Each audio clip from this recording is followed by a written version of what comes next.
because next up is Village Properties Realtor David Charles Allen. He's at Village Properties and host of The Hop, that's Home Ownership Podcast. Welcome to The Hop. This is David Charles Allen, Realtor at Village Properties in Santa Barbara, California, with my great friend and co-host, Patti Teal. I'm doing wonderful today. Patti, how you doing?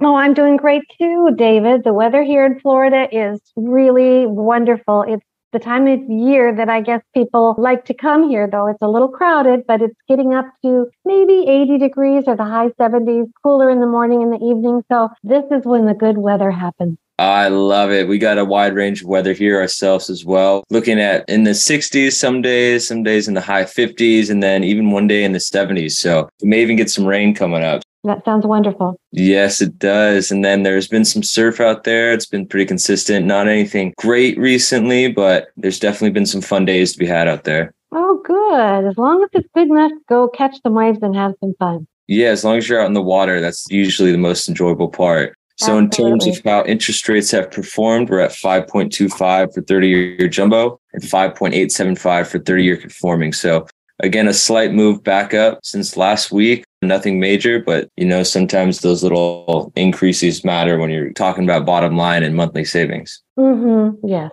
And then in terms of how the statistics have performed, we have 31 new listings, 3 price changes, 14 that closed, 27 that went pending, 2 back on market, and 2 that were coming soon. So again, not a huge buildup. The supply almost even in terms of new listings and pendings, but getting into the 30s, it's great. We kind of stuck in the 20s and the teens for quite a long time. So even being up in the 30s is nice. Yeah, that is more hopeful, isn't it? It is. More homes, more opportunities for buyers. Not the best for sellers, but it's still a great market in terms of selling your home if you price it right and you make it desirable. Yeah. Is there a certain area, David, where most of the new listings are coming, or is it just kind of spread out? It's not really defined because we're not having so many listings. It's really just spread out throughout the whole city. Kind of Santa Barbara, Goleta, everywhere. Mm-hmm. And has the San Ynez area, Solvang, Los Olivos, has that area become more popular as well? Although it's gone up, it's still a little lower than Santa Barbara, I believe. Yeah, that became super desirable as well. People were expanding their range to those kind of areas. And some people were looking for that more of a ranchy kind of feel to it. So it definitely saw a big increase too. Yeah, it's a beautiful area. Just you're a little further from the ocean. That's the one downside. You're a little further from the ocean, but you're saving some money every month. And it's beautiful up there as well. It is beautiful. More rural feeling. Exactly. Any question of the day for me? Yes, we got an article from a listener, and it's one about asking people to include their furniture when they're buying your home. They especially talked about the supply chain issues made ordering furniture a lengthy process and how it has become more popular. And I wanted to get your take on that. It's really going to come down to the situation between the buyer and the seller. The buyer wants all the furniture and maybe the seller is moving across the country and it'll be cheaper for them to just buy new furniture than getting it shipped. It really depends on how expensive the furniture is and how good you're writing a deal. It's kind of like all part of a negotiation. You see it a lot where people are willing to give up certain things because they don't want to move it or they may not have space for it in their new house. A lot of the times buyers don't want the old furniture. It's a rare occasion where a buyer walks in and says, I want everything in this house. And that's usually when it's staged. Oh, yeah. Well, it did talk about staging. I'm glad you mentioned that in this article, too. It said that people are offering to buy the staged furniture. Of course, that can be a little bit of a dilemma for the person who staged it or the company staged it because they need it for the next house. But I guess some companies are offering to rent it to the person who's buying the house for, say, a year. Yeah, that's pretty cool. I mean, stagers definitely sell their stuff all the time, but you're usually paying pretty good price for that as well. But I think that's the most happening situations is where a house is staged, it looks beautiful, and someone comes in and says, I just want to take everything and move right in. So someone's own furniture, it's really hard to have someone you're going to share a style with. Usually stagers do a good job of kind of casting a wide net in terms of the styling they use. And then a lot of times people that own the home, they personalize it the way they want. And the next person doesn't see that as a valuable thing, or they may not like the style they're using. Right. So anyway, the article also gave some warnings, and some of them were kind of funny. They talked about the couch that breaks the deal, and it made me remember one time we put an offer in on a house in Innisbrook and Montecito, and my husband asked for the refrigerator, which was not going to be included. And it ended up somebody else came in and got the house instead of us because of that refrigerator. It's tricky. It really depends. You have to be able to read the situation and be able to assess, like, is having an extra refrigerator or this couch worth it to make this deal go through? And most situations, you want to be able to get the deal done, but it just depends on what kind of market it is. If it's a seller's buyer's market, if it was the last couple of years and you wanted to include all the stuff and didn't want to pay for more for it, they would just not even look at your offer. They want someone that's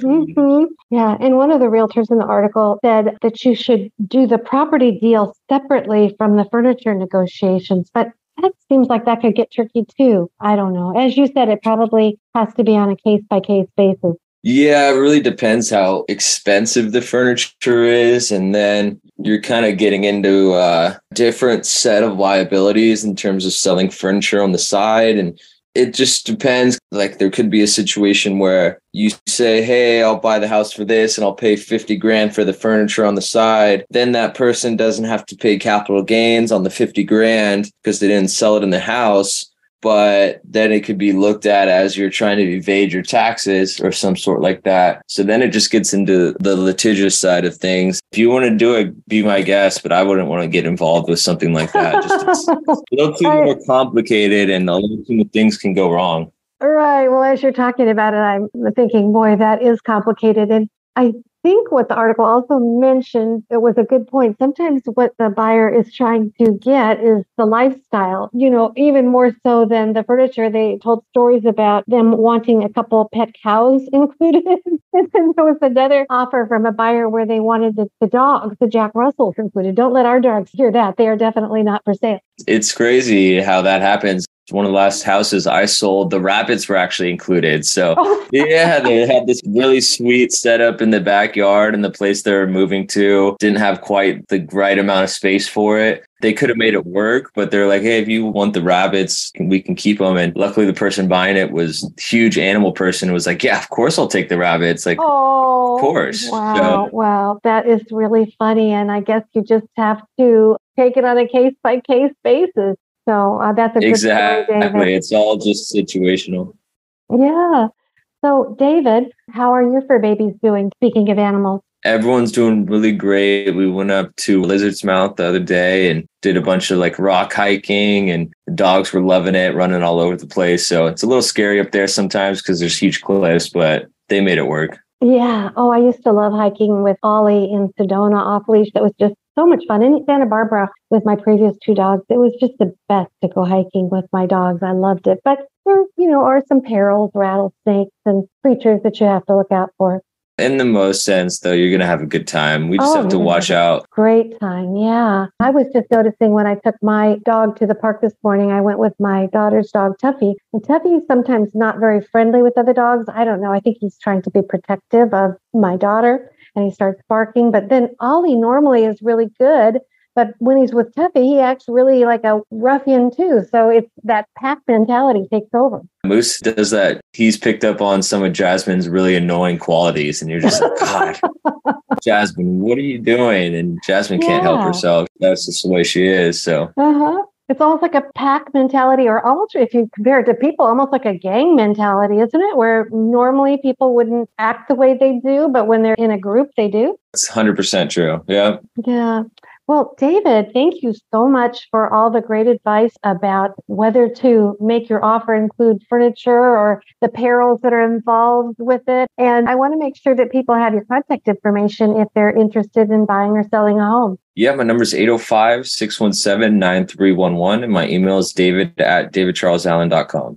Well, David, you have a great week. You enjoy the surf and that beautiful weather that you're getting. All right, Patty, you too. Let's give it a go next time. All right. Bye-bye.